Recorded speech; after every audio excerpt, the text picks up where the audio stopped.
लोकसभा के चुनाव खत्म हुए तो अब विधानसभा चुनाव के लिए सियासी दंगल की शुरुआत हो चुकी है।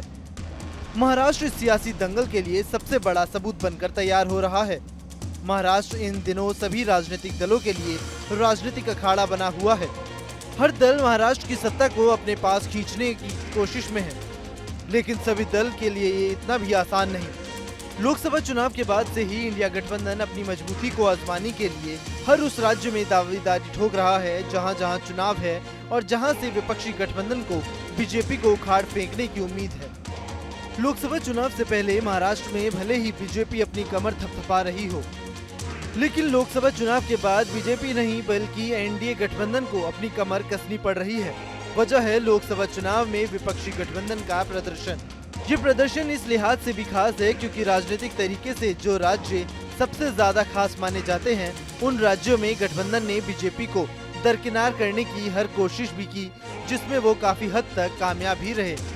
यूपी हो या फिर महाराष्ट्र हो, दोनों ही राज्यों में बीजेपी के सहयोगी दलों को इंडिया गठबंधन से कड़ा मुकाबला मिला।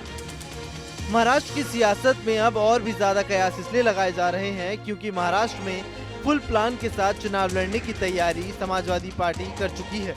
चुनाव को लेकर अब सपा ने भी ताल ठोक दी है। समाजवादी पार्टी की महाराष्ट्र इकाई विधायक अबू आसिम आजमी के नेतृत्व में विधानसभा चुनावों की तैयारी में जुट चुकी है। ऐसे में समाजवादी पार्टी के सभी सांसदों ने मुंबई में आगामी चुनाव को लेकर मंथन किया। महाराष्ट्र में समाजवादी पार्टी कांग्रेस के गठबंधन वाले महाविकास आघाड़ी के साथ मिलकर चुनाव लड़ने की कोशिशों में जुटी हुई है। अखिलेश यादव जानते हैं कि उन्होंने इंडिया गठबंधन को लोकसभा चुनाव में हद से ज्यादा मजबूती देने का काम किया है। ऐसे में अब समाजवादी पार्टी महाराष्ट्र में अपनी चुनावी जमीन को तलाशने में जुटी हुई है। महाराष्ट्र में अभी समाजवादी पार्टी के 2 विधायक हैं। पार्टी के दोनों ही विधायक मुस्लिम समुदाय से आते हैं, तो वहीं अब अपने विधायकों की संख्या को बढ़ाने के लिए अखिलेश यादव हर संभव कोशिशों में हैं। अखिलेश यादव को उम्मीद है कि महाविकास आघाड़ी में इस बार वो भी शामिल हो सकते हैं। उन्हें लोकसभा चुनाव की मेहनत का सम्मान महाराष्ट्र में दिया जाएगा। अगर ऐसा होता है तो भले ही कांग्रेस उद्धव गुट और शरद पवार गुट के पास से सीटें कम हो, लेकिन ये भी सच है कि इससे बीजेपी का सियासी तनाव 2 गुना तक बढ़ जाएगा। बीजेपी पहले ही महाराष्ट्र में लोकसभा चुनाव के दौरान झटका खा चुकी है। इंडिया गठबंधन ने महाराष्ट्र में बीजेपी समेत सहयोगी दलों को 17 सीटों पर ही रोक दिया था। वैसे तो महाराष्ट्र में आगामी विधानसभा चुनाव सभी दलों के लिए नाक का सवाल इसलिए भी बने हुए हैं क्योंकि बीते कुछ महीनों से महाराष्ट्र में हुए सियासी उथल पुथल की कहानी देश ने दी। उसके बाद अब विधानसभा चुनाव में हर दल और हर दिग्गज नेता की साख दांव पर लगी हुई है। वहीं अब बीजेपी की कोशिश है कि वो न सिर्फ महाराष्ट्र में बहुमत के गणित में पास हो, बल्कि बहुमत के आंकड़े से काफी आगे निकलकर राज्य में अपनी सरकार को स्थापित कर सके। राज्य में सियासी हलचल के बीच सूत्रों से जानकारी मिल रही है कि 288 विधानसभा सीटों वाले राज्य में पार्टी करीब 170 से 180 सीटों पर चुनाव लड़ सकती है और इसी कड़ी में पार्टी की 21 जुलाई को बैठक भी है, जिसका नेतृत्व खुद गृह मंत्री अमित शाह करेंगे। लेकिन इस बीच अब विपक्षी नेता लगातार सरकार पर महाराष्ट्र को डुबाने का आरोप लगा रहे हैं। उद्धव गुट के नेता संजय राउत ने तो महाराष्ट्र को कर्ज में धक्का देने का भी आरोप शिंदे सरकार पर लगा दिया। भाई लाडले पिताजी, लाडले माताजी,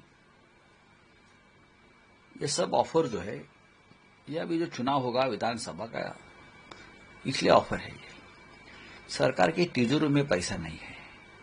8 लाख करोड़ का कर्जा महाराष्ट्र सरकार के ऊपर है और लोकसभा चुनाव हारने के बाद, बुरी तरह से हारने के बाद, ये शिंदे, फडणवीस, अजित पवार, ये जो टोली है, उनको लाडली बहन, लाडला भाई, ये सब याद आए हैं। देखो, लाडली बहन को 1500 रुपये आप दे रहे हो और जो 12th पास लाडला भाई है उसको कितना 6000, जो ग्रेजुएट भाई है उसको 10,000। सबसे ज्यादा जरूरत तो लाडली बहन को है, वो घर चला रही है और ये सब भाई, छोटा भाई, बड़ा भाई बेरोजगार बैठे हैं महाराष्ट्र में। तो लाडली बहन को 10,000 रुपया दीजिए घर चलाने को, दीजिए ना। आपके पास इतनी उदारता है दिल में, तो आप लाडली बहन को अकाउंट में 10,000 रुपया दीजिए।